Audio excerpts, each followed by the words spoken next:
I'm Miss Alicia with the Smithtown Library, and today I'm going to be showing you how to make some really easy vegan peanut butter cookies. And they're made entirely with things that most people will probably have in their pantry. So I hope you enjoy, and let's get started.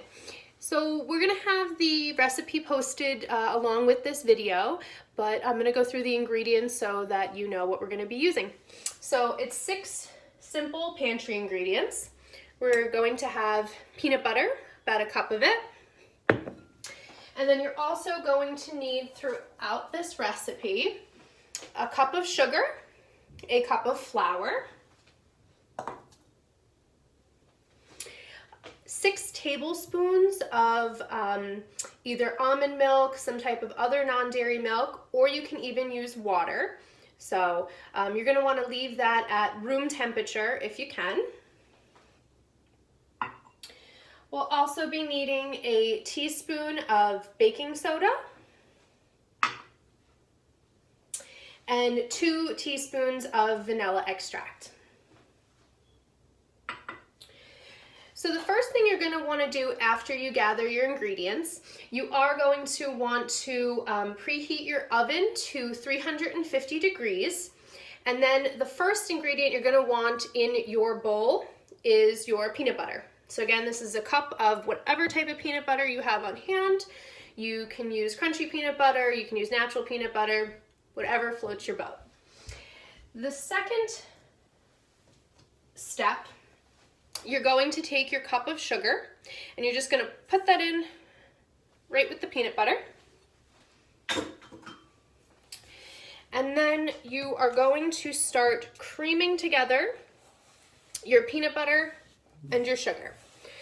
So it's going to seem like the peanut butter is not going to mix totally in with the sugar. It will, just keep mixing.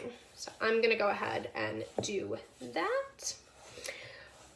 While I'm mixing, I will let you know that you need a baking sheet. Now you can either line this baking sheet with a silicone mat, some parchment paper, or you can leave it entirely ungreased. So because the peanut butter naturally has a lot of oils in it, these won't stick to your pan.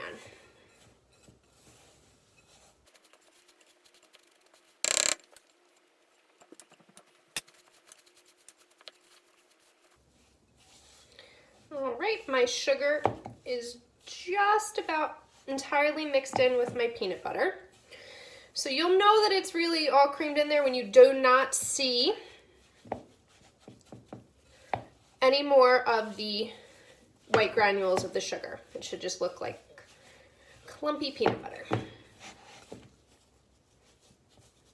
All right, so the next step is going to be to stir in the almond milk and the vanilla extract. So I'm gonna go ahead and grab mine. I put the almond milk in first. That's just me. Give that a quick stir over. And then pop my vanilla right in there. All right. So you're gonna want to stir this just until it feels like all of the peanut butter has some of the almond milk and the vanilla on it.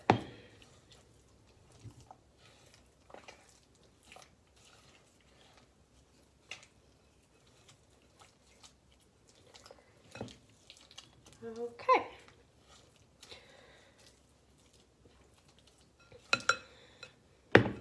So now that that's set, we are going to stir in our flour and our baking soda. So, baking soda.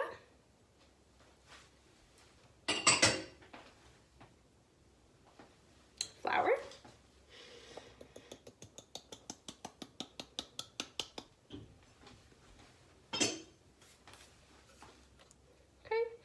So you're going to want to incorporate this in easily at first, just so you don't have flour flying everywhere. And you're going to see that as we keep mixing, it is going to stiffen up. and it's going to start to become a little bit tough to stir. That's what you want.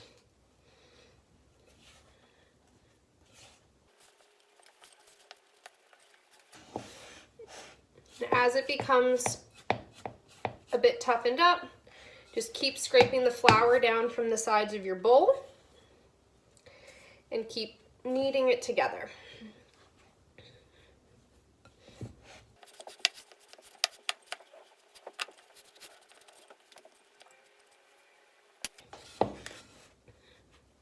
All right. Now this has become pretty tough, and this is the part where it gets more hands-on. You are going to take your hands and start kneading this as you would other types of dough. It won't be too sticky to the touch now that we have all of our other ingredients incorporated, so just go ahead and get in there. Now I will add at this point, you'll see on the recipe, if you used unsalted peanut butter, you may just want to add in a pinch of salt. If you haven't already, you can add it in now. Just make sure you get it nice and incorporated. Or you could just leave it with the unsalted peanut butter. Totally fine. All right, again, you're going to want to just make sure you get everything off the sides.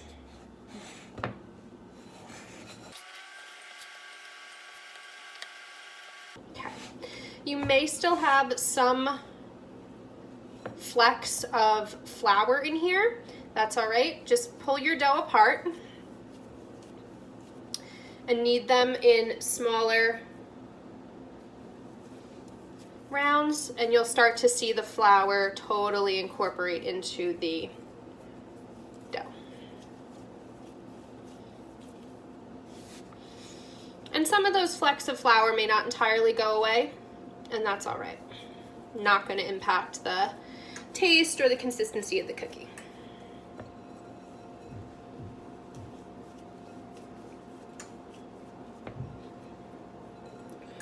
And if pieces break off, just smush them back in there like Play-Doh.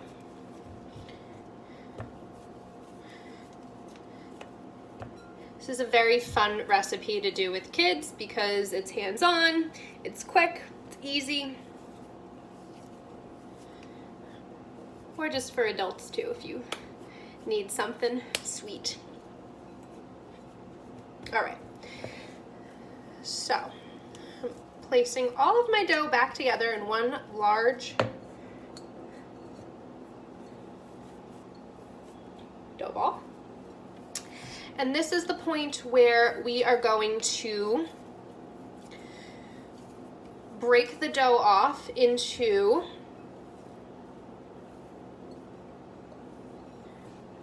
pieces, and we're going to just lightly roll them into about an inch or an inch and a quarter balls, just like so. And we are going to place those on our cookie sheet. They should be about 2 to 2.5 inches apart from each other. Now, this recipe yields between 20 and 24 cookies, at least when I roll it out. But if you make them a little smaller, a little larger, it's okay.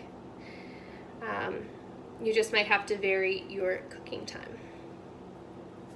All right, so just for example's sake, I have rolled out 2 of these.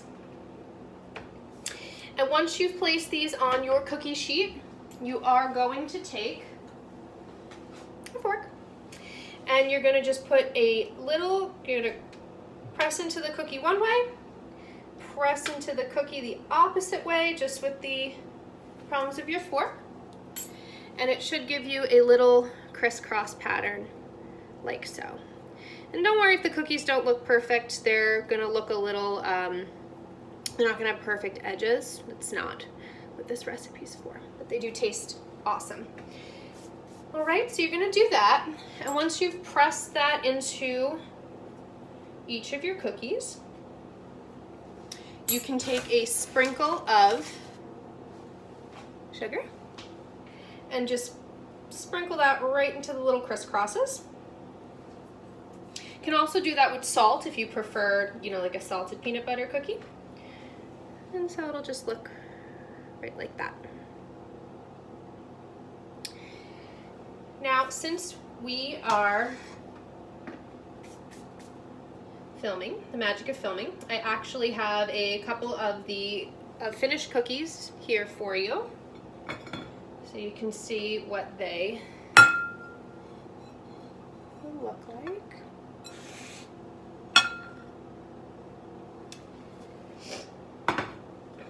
So once you have put your cookies on your sheet and sprinkled the sugar on top, you're going to pop them into the oven at 350 degrees for between 10 and 15 minutes.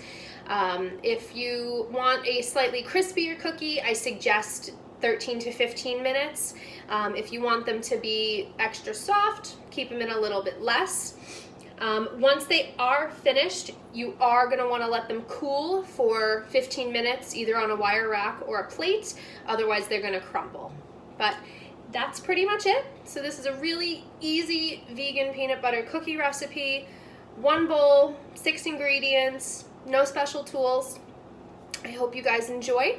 So thank you for joining me today. We can't wait to see you in our building soon, but until then, stay well and continue to visit the library's website at www.smithlib.org for more programs and resources.